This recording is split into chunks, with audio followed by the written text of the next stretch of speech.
Hello students, स्वागत है बेटा आपका एनसीईआरटी इन्फोबाइट्स के नेक्स्ट वीडियो सेक्शन में। आज हम क्लास 12th बायोलॉजी से एक इंपॉर्टेंट कॉन्सेप्ट आपके पास डिलीवर कर रहे हैं जिसका नाम है central dogma of molecular biology.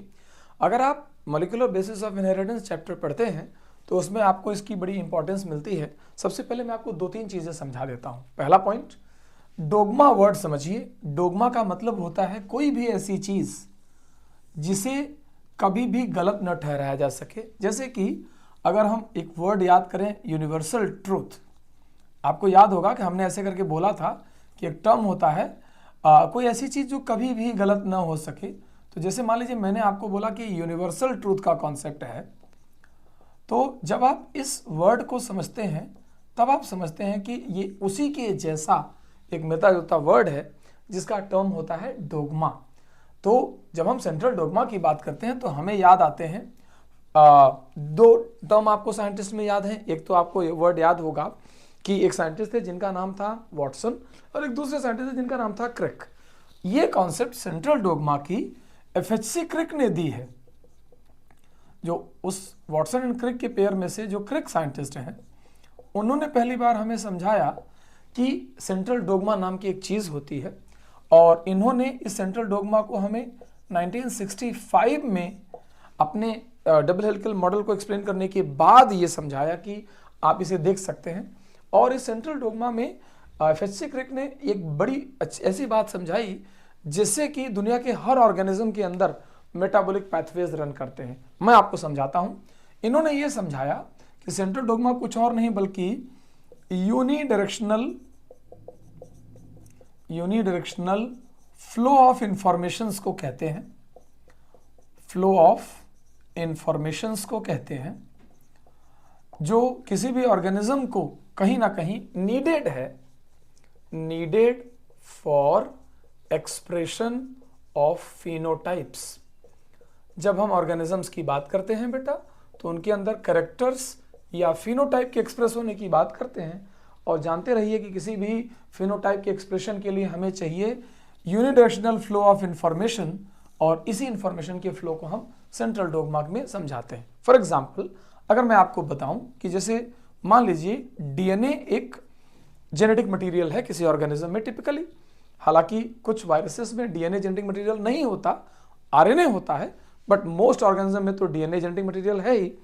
तो अगर मैं डीएनए की बात करूं तो डीएनए जब अपनी ही कॉपी बनाता है तब इस प्रोसेस को रेप्लिकेशन कहते हैं। सो मैं यहां पर क्या लिख दे रहा हूं बेटा, इस प्रोसेस को रेप्लिकेशन कहते हैं। मैंने यहां पर मेंशन किया। कुछ समय बाद ये पता चलता है कि जब ये डीएनए आगे बढ़ता है तो ये अपनी कॉपी बनाता है, that is called as mRNA. थोड़े प्रोसेसिंग और बाकी सारी चीज़ों के बाद अब ये जो एमआरएनए है ये मैसेंजर आरएनए कहलाता है।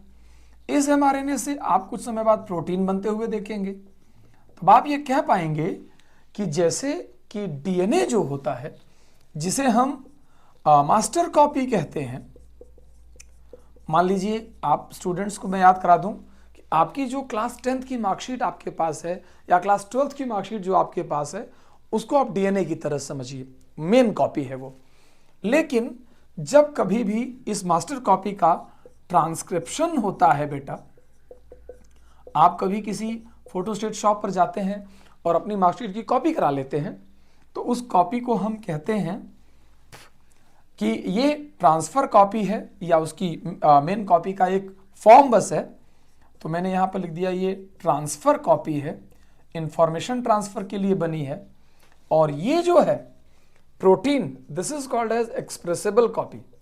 अगर कोई आपसे पूछता है कि आप प्रूफ करिए कि आप 10th या 12th पास हैं तो आप उसे अपनी मार्कशीट दिखा सकते हैं या सर्टिफिकेट दिखा सकते हैं और वो व्यक्ति इस बात को मान लेता है कि आपने वहाँ पर इस तरीके से समझ लिया है कि वो मतलब एक्सप्रेशन हो गया कैरेक्टर का, तो हमने वहाँ पर एक्सप्रेसिबल कॉपी की बात करी। ठीक है, तो ऐसे चलता रहा।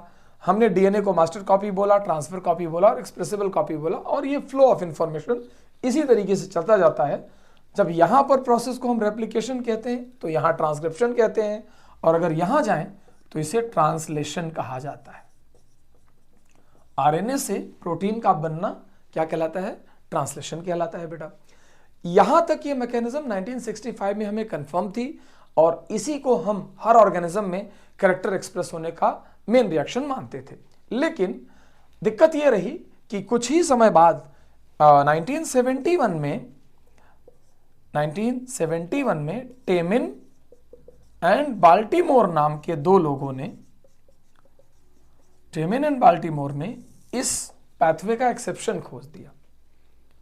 इसीलिए उन्होंने एक बात समझाई कि अगर डीएनए से, जैसे मैं उसका मिनिएचर एक बार फिर से ड्रॉ कर देता हूं, डीएनए से डीएनए का बनना which is called as replication, आपको मैं बता चुका हूं। डीएनए से आरएनए का बनना transcription, mRNA is the form here. MRNA से प्रोटीन का बनना is translation. Temin and Baltimore ने समझाया कि in some organism mRNA again can form DNA. जैसे ऊपर की प्रोसेस को ट्रांसक्रिप्शन कहते हैं, तो ध्यान रहे कि नीचे की प्रोसेस को रिवर्स ट्रांसक्रिप्शन कहते हैं। क्या कहते हैं डॉक्टर्स? इसे कहते हैं रिवर्स। उन्होंने एनसीईआरटी में क्वेश्चन के फॉर्म में लिखा है कि suggest a general name of that process in which mRNA is converted into DNA. और ये मैकेनिज्म रिवर्स ट्रांसक्रिप्शन के साथ साथ, चूंकि Temin was the leader in that group, इसी मैकेनिज्म को टेमिनिज्म भी कहते हैं। क्या कहते हैं? टेमिनिज्म। बाद में इसी पैथवे पर यह डिस्कवर हुआ कि ये टेमिनिज्म करने वाले और वायरसेस जो हैं, अगर ये प्रोसेस की बात करें तो ये प्रोसेस हमें रेट्रोवायरसेस में देखी जा सकती है। और रेट्रोवायरसेस का एग्जाम्पल है HIV, ह्यूमन इम्यूनोडेफिशिएंसी वायरस, जो किसी ऑर्गेनिज्म की बॉडी में तो आरएनए लेकर इंट्रोड्यूस होता है, लेकिन बाद में उस आरएनए से डीएनए बना लेता है और वो डीएनए वो होस्ट के डीएनए में इंटीग्रेट कर देता है। होस्ट को लगता है कि ये मेरा ये डीएनए था और होस्ट का डीएनए उस वायरस के डीएनए को भी कॉपी करना शुरू कर देता है, इसलिए वो हर सेल में मल्टीप्लाई होता रहता है। तो एक तो ये पॉइंट समझिए।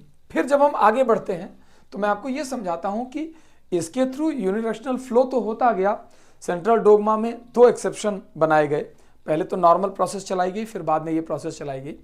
जानते रहें बेटा कि जो ये फ्लो ऑफ इंफॉर्मेशन है, it is common in all living organism, bacteria से लेकर के ह्यूमंस तक हर ऑर्गेनिज्म में आपको ये प्रोसेस दिखेगी। प्रेजेंट टाइम में इसका एक नया फॉर्म डिस्कवर्ड है। कुछ लोग इसे यूनिडायरेक्शनल फ्लो के बजाय सर्कुलर फ्लो तक डिस्कस कर रहे हैं। मैं आपको उसका भी एक कॉन्सेप्ट दे देता हूं, क्योंकि आपको बायोलॉजिकल क्लासिफिकेशन वाला चैप्टर जो है क्लास 11th का, उसके भी दो कॉन्सेप्ट रिलेट हो जाएंगे।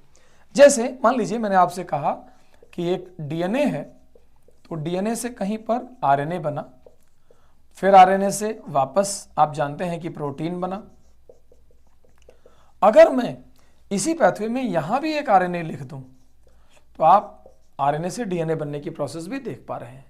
जबकि इसी टाइम पर आप प्रोटीन से आरएनए बनने का भी प्रोसेस अगर जोड़ दें तो ये पूरा फ्लो सर्कुलर हो जाए। आप समझिए कि इस प्रोसेस को ट्रांसक्रिप्शन कहते हैं। मैंने अभी थोड़ी देर पहले आपको समझाया था। इस प्रोसेस को, आरएनए से प्रोटीन बनने की प्रोसेस को ट्रांसलेशन कहते हैं। आरएनए से वापस डीएनए बनने की प्रोसेस को रिवर्स ट्रांसक्रिप्शन कहते हैं। और ये जानिए कि प्रोटीन से आरएनए बनने की प्रोसेस भी प्रियॉन्स में देखी जा चुकी है।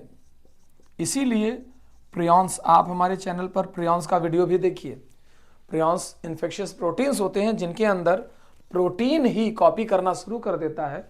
तो प्रोटीन कभी अपनी कॉपी खुद नहीं बना सकता, पहले प्रोटीन अपने से आरएनए बनाएगा, आरएनए से बाद में प्रोटीन बनने का प्रोसेस चलता रहेगा। इसीलिए उसे हम इन्फेक्शियस प्रोटीन की तरह ट्रीट करते हैं। और ये पूरा प्रोसेस आपको यहां पर समझ में आ जाएगा। ठीक है बेटा, अच्छे से आप ये सेंट्रल डोग्मा समझने की कोशिश करिए। फिर बाद में हम अपने अगले वीडियो सेक्शन में सेंट्रल डोग्मा के एप्लीकेशंस और उन पर बाकी चीज़ों पर बात करेंगे।